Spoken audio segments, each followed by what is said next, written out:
Praise the lord. యేసుక్రీస్తు దివ్యనామంలో ఉదయకాల సమయంలో వాక్యం వింటున్న వీక్షించుచున్న మీ అందరికీ నా హృదయపూర్వక వందనాలు తెలియజేస్తున్నాను. ప్రియులారా, బాగున్నారా?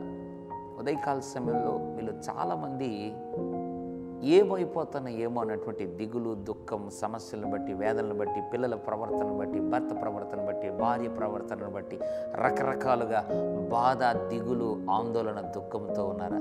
యేసు ప్రభువు గురించి ఒక అద్భుతమైన ప్రవచనం దావీదు రాస్తాడు. దేవుని బిడ్డలారా, ఆ ప్రవచనంలో యేసు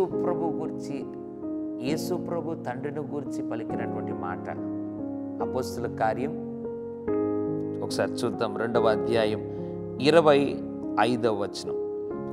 ఆయన నా కుడి పార్శ్వమున ఉన్నాడు గనుక నేను కదల్చబడను. ఎంత అద్భుతమైన వాగ్దానం!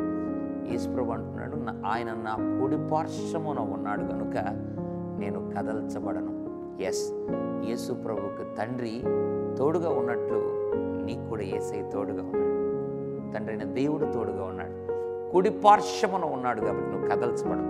ఉదయకాల సమయంలో ఏ సమస్య వచ్చినా నేను నిలబడతాను, నేను పడిపోను, నా దేవుడు నా పక్షాన ఉన్నాడు అని నువ్వు నమ్మగలిగితే ఆయన ఎప్పుడు కూడా నిన్ను కదల్చబడనీయక నడిపిస్తాడు. కాబట్టి నువ్వు కూడా ఎప్పుడు కూడా అధైర్యపడకుండా దేవుని యొక్క వాగ్దానం, యేసు ప్రభు పలికిన మాట, నా కుడి పార్శ్వమున తండ్రి ఉన్నాడు కాబట్టి నేను కదల్చబడను అన్నట్లుగా నేను కూడా కదల్చబడను అని నువ్వు నోటితో ఒప్పుకొని, నోటితో హృదయంతో నమ్మి, నోటితో గట్టిగా పలకగలిగితే, విశ్వసించగలిగితే నువ్వు కూడా కదల్చబడవు.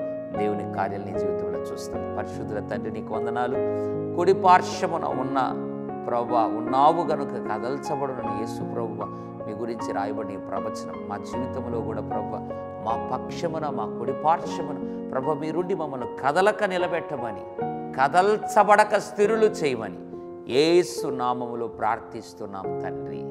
Amen, amen. God bless you.